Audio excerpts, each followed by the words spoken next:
Now that we live in a wonderful world of ubiquitous statistics where virtually everything is tracked, from the real-time biometrics of NFL players to the precise amount of time you spent listening to Spotify while you were on the toilet last year, it's easy to fall into the trap of worshiping data and raw information. At no point in American history have we been able to quantify so many different aspects of day-to-day life, which is probably not a healthy thing. Prediction markets, DraftKings, AI assistants, they all contribute to the quantification of everything. And one inevitable side effect of this development is that we've all developed a real blind spot for massive signs of civilizational decay that are very difficult, if not impossible, to measure in a scientific way. I'm talking about ways in which our life is clearly getting worse, and everybody knows it, even though there's no widely recognized peer-reviewed metric to prove it exactly. Now, we've talked in the past about various manifestations of this decline, including the quality of restaurant food and the quality of children's entertainment all going down. But maybe the best example of what I'm talking about is the death of neighborliness and fun neighborhoods. It's a very real issue that's almost never talked about. When did neighborhoods, even suburban neighborhoods in nice areas, become such cold, uninviting, antisocial places? Why is it that if you're a typical American living in a suburb, you probably don't have a great place to take your kids to hang out? You don't have good friends on the block. You don't spend a lot of time at local events. You might not even know you might have never even spoken to your neighbors.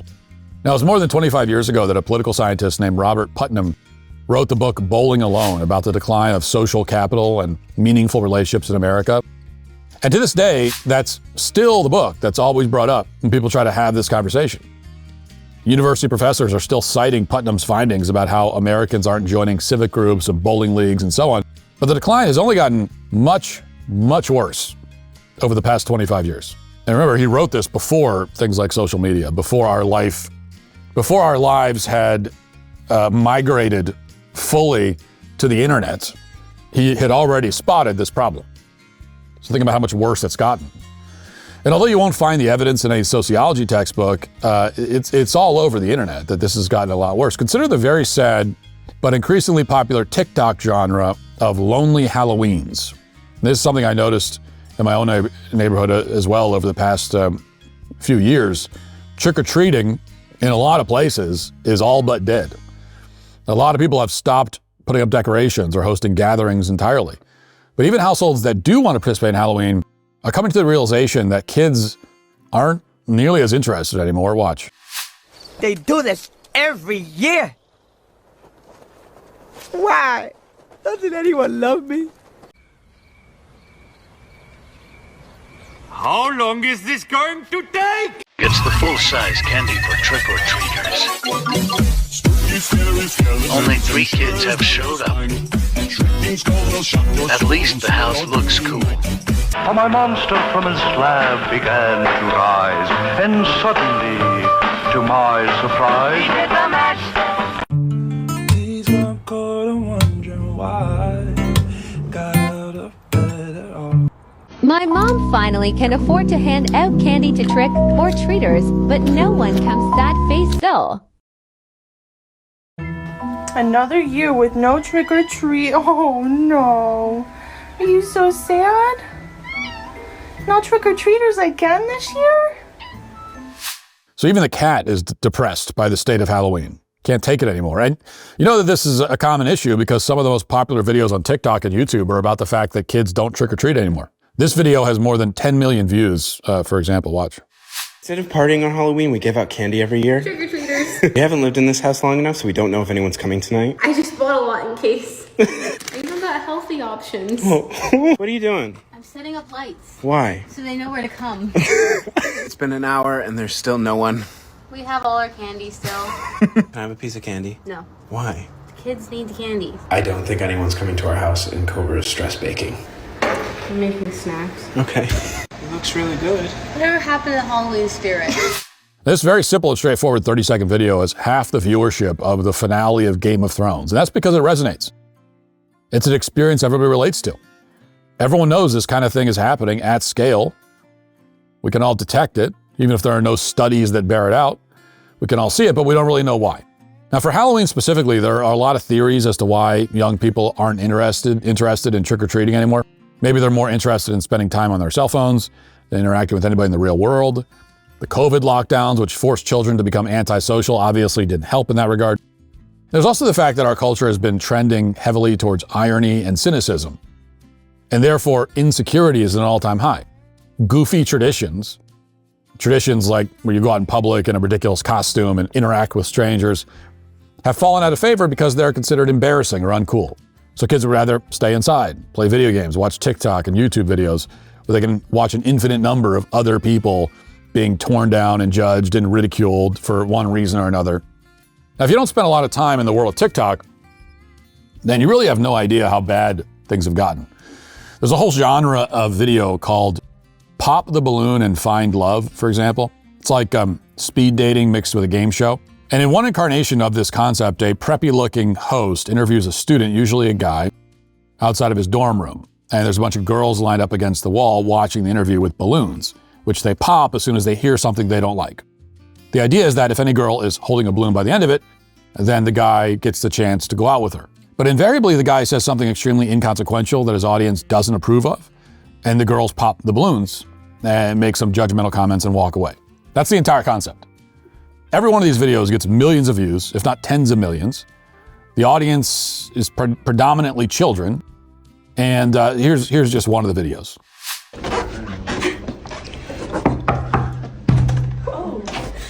Welcome to Pop the Balloon. Can I have you stand right here? We're here with Zach. Zach. All right. We're all good so far. What's your job? My job? Yeah. Do you have one? I'm unemployed. Oh my God. Okay. Why'd you pop? Because we need an employed man.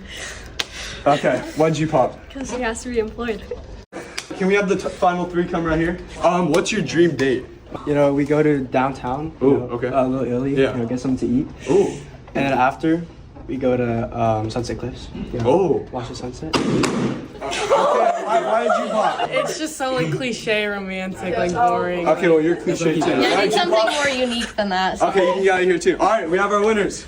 Now kiss. Oh yeah. Now, any culture in which trashy videos like this get 10 million views or more, which this one did, is not going to have many kids dressing up in silly little costumes and going out with their parents and knocking on doors for candy. Videos like this are a sign of a culture that's preoccupied with being judgmental and sarcastic at every opportunity.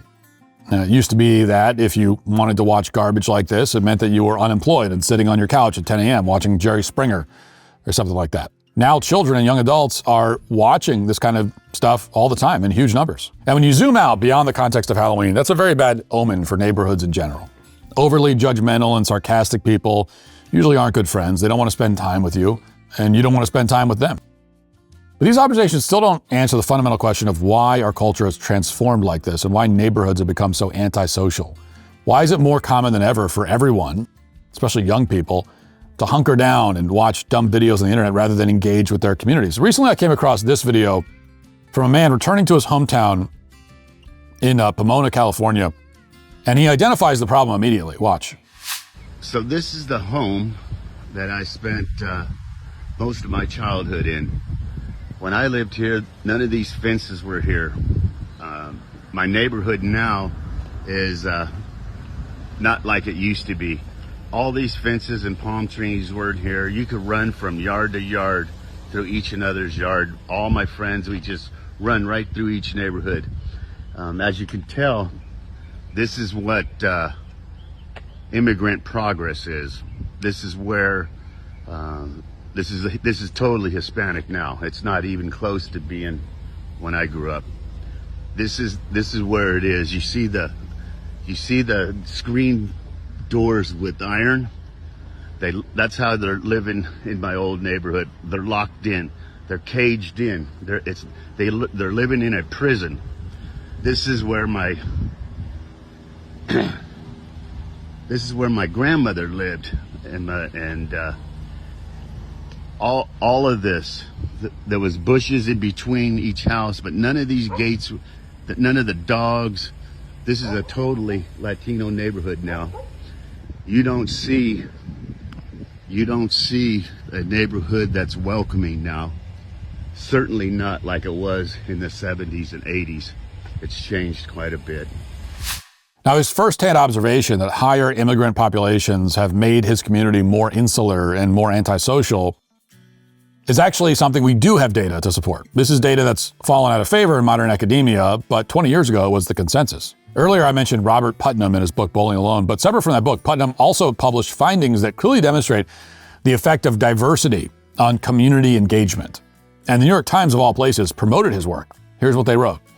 Quote, Harvard political scientist Robert Putnam has found that the greater the diversity in a community, the fewer people vote, and the less they volunteer, the less they give to charity and work on community projects. In the most diverse communities, neighbors trust one another about half as much as they do in the most homogeneous settings. The study, the largest ever on civic engagement in America, found that virtually all measures of civic health are lower in more diverse settings. Now, Putnam conducted his research by sending surveys to 41 different U.S. communities, and he asked residents about how much they trusted their neighbors. He found that people living in more diverse communities, quote, tend to distrust their neighbors regardless of the color of their skin, to withdraw even from close friends, to expect the worst from their community and its leaders, to volunteer less, give less to charity, and work on community projects less often, to register to vote less, to agitate for social reform more, but have less faith that they can actually make a difference, and to huddle unhappily in front of the television. You ever feel too busy to make healthy choices? Do you find yourself too tired at the end of the day to cook a healthy meal and find yourself frequenting your favorite drive-thru more than you would like? Well, you're not alone. Life can make it hard to make healthy choices sometimes, but there is one option that even the busiest person can make time for, and that is Balance of Nature. Balance of Nature's whole health system supplements make it easy to eat the fruits, veggies, spices, and fibers that you're supposed to eat on a daily basis. You can take them however you like, swallow them with water, chew them, or open the capsules and mix the powder into your meals or drinks. Inside, you'll find 47 ingredients from 100% real whole fruits, vegetables, spices, and fibers, everything from cinnamon to turmeric, mango to pineapple, and spinach to mushrooms. Simple way to give your body the nutrition it needs every day. I personally love it because of its convenience. When I'm traveling for work or trying to keep up with the kids, it gives me a simple, no mess and no stress way to make sure I'm getting all the essential nutrients in my diet. New and existing customers can get 50% off the whole health system for life with this limited time offer. Go to balanceofnature.com to claim this offer. As Putnam worded it, quote, people living in ethnically diverse settings appear to hunker down, that is, to pull in like a turtle.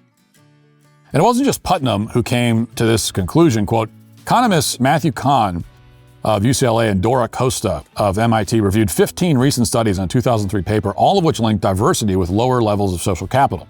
Greater ethnic diversity was linked, for example, to lower school funding, census response rates, and trust in others. Other research documented higher desertion rates in the Civil War among Union Army soldiers serving in companies whose soldiers varied more by age, occupation, and birthplace. Now again, all these studies are from 2003 or so. It's become extremely unfashionable to make this kind of point in public. But recently, as you may have seen, J.D. Vance went ahead and did it anyway. Watch. Let's say a family of 5 that you've known for 5 years, 10 years, moves out of a house, is actually evicted from the house because there are people who are going to pay more for rent. And then what happens is 20 people move into a 3-bedroom house. 20 people from a totally different culture, totally different ways of interacting. Again, we can respect their dignity while also being angry at the Biden administration for letting that situation happen and recognizing that their next door neighbors are going to say, well, wait a second, what is going on here? I don't know these people. They don't speak the same language that I do. And because there are 20 in the house next door, it's a little bit rowdier than it was when there was just a family of 4, a family of 5. It is totally reasonable and acceptable for American citizens to look at their next door neighbors and say, I want to live next to people who I have something in common with. I don't want to live next to 4 families of strangers. There's a reason that pretty much every population, whether they're in the suburbs, in prison, on a battlefield, or anywhere, tends to self-segregate along the lines of race, national origin, and all of that. It's not because they have some irrational hatred of anyone else. It's because they have a rational preference to be around people who speak their language, share a common history and culture, and behave in ways that they expect people to act.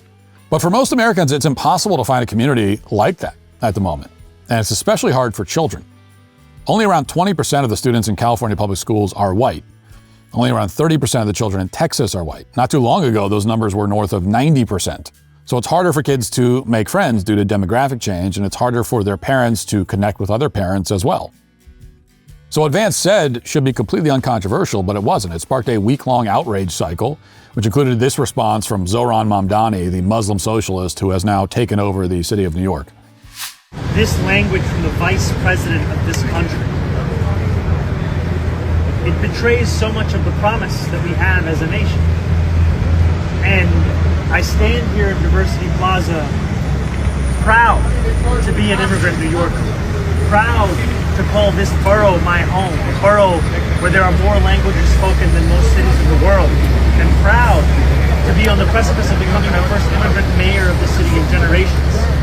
And the fact that the vice president would view someone speaking a different language in this country as something that should be avoided, as something that could be pushed out of our reality. It is so emblematic of the politics that we are trying to show a contrast to, a politics that has room for each and every person that calls the city home. What Mamdani doesn't want to say, although he clearly believes it, is that he's also a proponent of homogenous neighborhoods. He just wants homogenous neighborhoods without white people, which is why he plans to raise taxes on white people to force as many of them out of the city as possible. We went on your website and realized there's a policy proposal that says your plan, and I'm going to quote it for folks, is to shift the tax burden from overtaxed homeowners in the outer boroughs to more expensive homes in richer and whiter neighborhoods. Explain why you are bringing race into your tax proposal.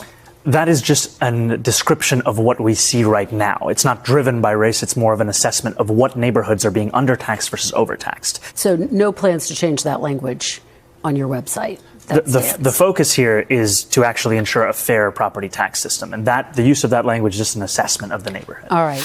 This is how Mamdani is planning to sell the large-scale replacement of whites in New York, which has already been well underway for the better part of a century. According to data from the mayor's office, 1 in 5 New Yorkers can't speak the English language. 40% weren't born in this country.